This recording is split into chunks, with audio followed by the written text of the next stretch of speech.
প্রিয় শিক্ষার্থীবৃন্দ, তোমাদের জন্য আমি নিয়ে এলাম আমাদের পরবর্তী জ্যামিতি সম্পাদ্য 4। তো ব্যবহারিক জ্যামিতি থেকে সম্পাদ্য 4 কিন্তু তোমাদের জন্য খুবই একটা ইম্পর্টেন্ট একটা জ্যামিতি। ঠিক আছে, তো চলো শুরু করি আমাদের সম্পাদ্য 4। তো সম্পাদ্য 4 শুরু করার জন্য আমরা কি করব? প্রথমে বলো তো, আমাদের প্রথমেই লাগবে, আমাদের বলছে এখানে কি সামন্তরিকের দুইটি কর্ণ। তো সামন্তরিকের দুইটি কর্ণর দৈর্ঘ্য আমাদের কত কত হবে বলো তো? আমরা যদি 7.2 এর 10 এর ক নম্বর দেখি, তাহলে আমরা কিন্তু মাপটা পেয়ে যাব। তো ওখানে কত কত দেয়া আছে? 4 আর 6.5 দেয়া আছে। তাহলে দুইটি কর্ণের দৈর্ঘ্য আমরা একটা নিব 4 আর একটা নিব কত বলতো? 6.4। আমরা কত কত নিব? 4 আর 6.5। ঠিক আছে, তো নিয়ে ফেলি আমাদের সামন্তরিকের দুইটি কর্ণ। তো আমরা প্রথম কর্ণের দৈর্ঘ্য নিচ্ছি 4, ওকে, আর দ্বিতীয় কর্ণের দৈর্ঘ্য আমরা নিব 6.5। ঠিক আছে, তো আশা করি বুঝতে পারছো 6.5। ঠিক আছে, এবং আমাদের কি বলছে, এদের অন্তর্ভুক্ত একটি কোণ দেয়া আছে, সামন্তরিকটি আঁকতে হবে। তো আমরা এটাকে এ আর বি দ্বারা চিহ্নিত করলাম। তাহলে আমরা এটাকে 4 আর এটা কি কত 6.5 দ্বারা চিহ্নিত করলাম।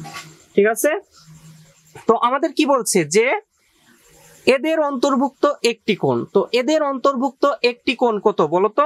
এদের অন্তর্ভুক্ত একটি কোণ হলো 45 ডিগ্রি। তো এর আগেও কিন্তু আমি 45 ডিগ্রি তোমাদের অঙ্কন করে দেখিয়েছি। তো আশা করি তোমরা এখন খুবই এক্সপার্ট হয়ে গেছো 45 ডিগ্রি আঁকার। তো চলো শুরু করি আবার 45 ডিগ্রি আঁকা। তো প্রথমে আমাদের 45 ডিগ্রি আঁকার জন্য আমরা কি করব? আমাদের কি করতে হবে? 90 ডিগ্রি আঁকতে হবে, তাই না? তো চলো 90 ডিগ্রি এঁকে ফেলি। প্রথম কাজ আমাদের 90 ডিগ্রি এঁকে তার অর্ধেককে কি করা? 45 ডিগ্রিতে চিহ্নিত করা। ওকে, তো দেখো আমরা কি এঁকে ফেলতেছি 90 ডিগ্রি। যে কোনো বৃত্তচাপ নিয়ে আমরা যদি সেই বৃত্তচাপকে দুই ভাগে ভাগ করে ফেলি এবং উপরে সমদ্বিখণ্ডক আঁকি, তাহলেই কিন্তু আমাদের 90 ডিগ্রি হয়ে যাবে। অনেকেই তোমরা 90 ডিগ্রি আঁকতে পারো না, খুবই ভালো করে একটু ভালো করে খেয়াল করো।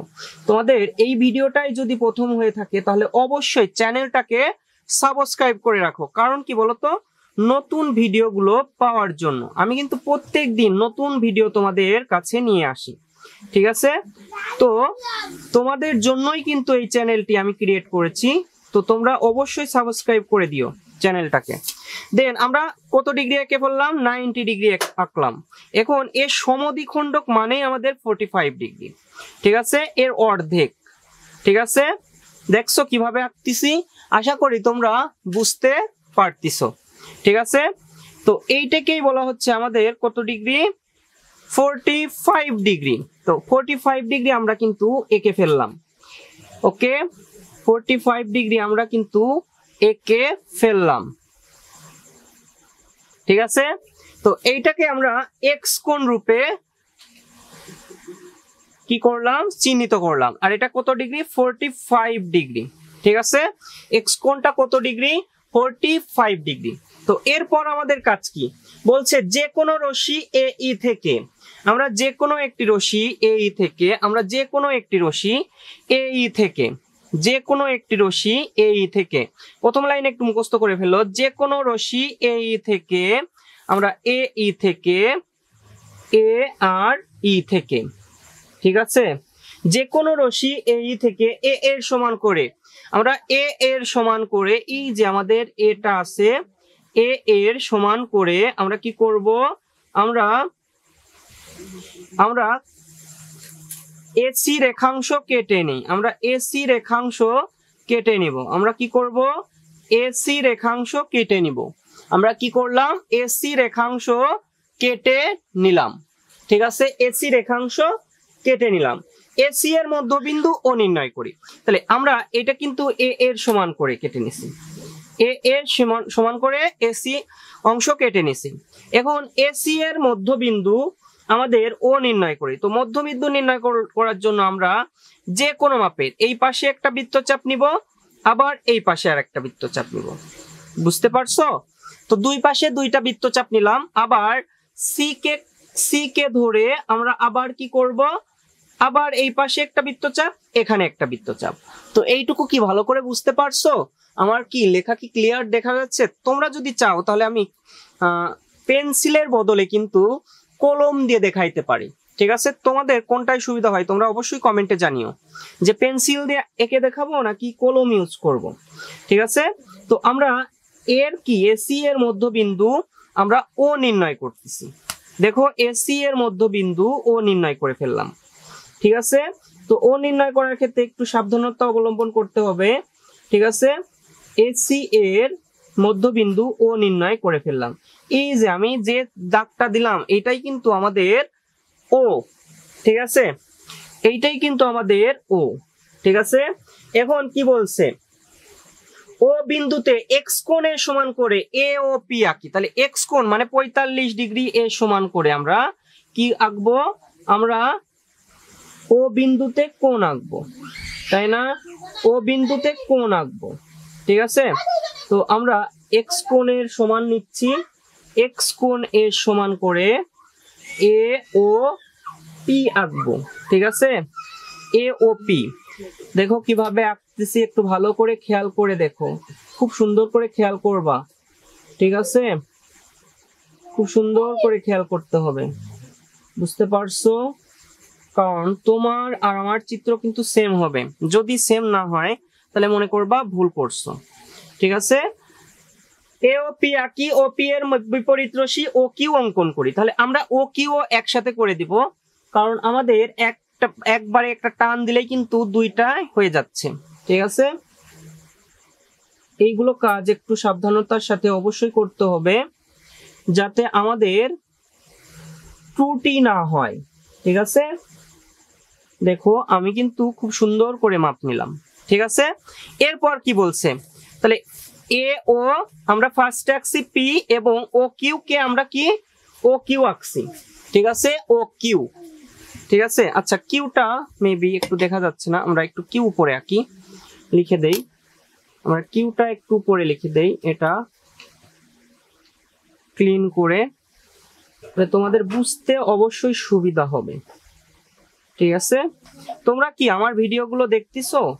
তোমরা কি আমার ভিডিওগুলো দেখতেছো? তোমরা কি আমার ভিডিওগুলো দেখতেছো? যদি ভিডিওগুলো দেখে থাকো অবশ্যই কমেন্টে জানিও কেমন হচ্ছে ভিডিওগুলো। এরপর আমরা কি করব, ও কিউ অঙ্কন করি। ওপি ও কিউ রশ্মিদ্বয় থেকে হাফ বি এর, হাফ বি মানে কি, বি কেও আমরা কি করব, অর্ধেক করে নিব। আমরা বি কে কি করব, অর্ধেক করে নিব। তাহলে এর মধ্যবিন্দু আঁকতে হবে আবার।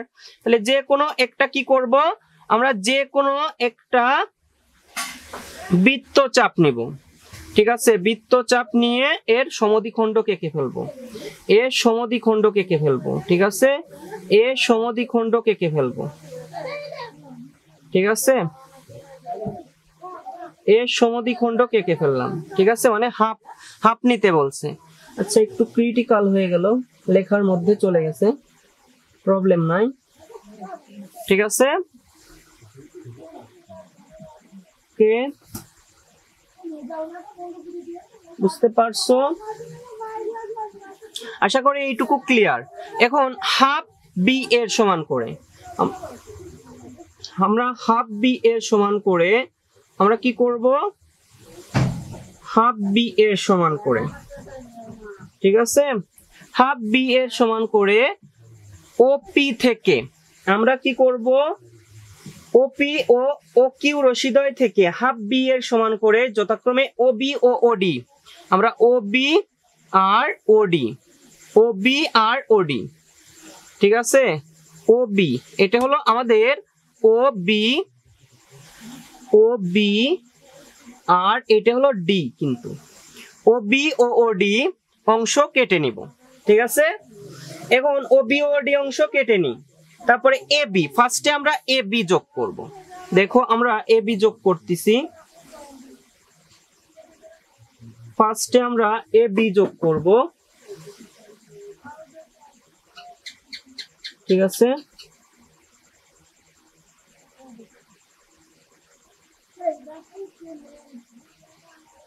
তারপর কি আমাদের ও সিডি যোগ করব, মানে সবগুলো আমরা যোগ করে দিচ্ছি। ওকে, সিডি যোগ করব, এরপর এডি যোগ করব। ঠিক আছে, আমরা কি করব, এডি যোগ করব, তারপর বি সি যোগ করব। তোমাদের মতনই কিন্তু আমার চিত্রটা হবে। ঠিক আছে, সো যখন চিত্রটা অঙ্কন করবা তখন একটু ভালো করে দেখে নিও যে আমাদের চিত্রটা কিরকম হচ্ছে। তাহলে আমাদের এ বি সি ডি, আমাদের এ বি সি ডি আমাদের উদ্দিষ্ট সামান্তরিক। তো আশা করি তোমরা এই যে সম্পাদ্য 4 নম্বরটা খুব ভালো করে বুঝতে পারছো। এখন আমি আবার রিপিট করি যে আমরা কি করলাম। প্রথমে আমরা কি করছি, এ আমরা 4 সেন্টিমিটার নিছি, আর বি হলো 6.5 নিছি। আর আমাদের কোণ মানে দুইটি কর্ণ ও এদের অন্তর্ভুক্ত একটি কোণ, অন্তর্ভুক্ত একটি কোণ 45 ডিগ্রি। ঠিক আছে, নেওয়ার পর আমরা কি করছি, যে কোনো রশ্মি এই থেকে এসি সমান আমরা এ অংশ কেটে নিছি। ঠিক আছে, দেন আমরা এসি এর মধ্যবিন্দু ও নির্ণয় করি, এসি এর মধ্যবিন্দু আমরা ও নির্ণয় করে ফেলছি। দেন আমরা কি করছি, ও বিন্দুতে এক্স কোণের সমান করে আমরা এ ও পি আঁকছি, এ ও পি আঁকছি। ঠিক আছে, এ ও পি আঁকছি।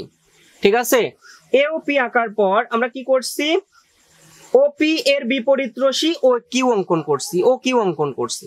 ঠিক আছে, তারপর কি ওপি ও কিউ রশ্মিদ্বয় থেকে হাফ বি এর সমান করে, হাফ বি মানে 6.5 এর অর্ধেক। ঠিক আছে, হাফ বি এর সমান করে যথাক্রমে ও বি ও ডি রেখাদ্বয় নি, এ বি এডি, তারপর সিবি আর সিডি আমরা কি করছি, যোগ করে দিছি। যোগ করার পর আমাদের যে সামান্তরিকটা উৎপন্ন হইলো মানে এ বি সি ডি উদ্দিষ্ট সামান্তরিক। তো আশা করি তোমরা যে কি বলে 4 নম্বর জ্যামিতিটা তোমরা খুব সুন্দর করে বুঝতে পারছো এবং তোমাদের খাতায়ও আঁকা শিখে গেছো। তো যদি তোমরা ভালো করে বুঝে থাকো তাহলে অবশ্যই চ্যানেলটাকে সাবস্ক্রাইব করো এবং তোমাদের বন্ধুদের সাথে শেয়ার করো। আজ এ পর্যন্তই, সবাই ভালো থাকো, সুস্থ থাকো।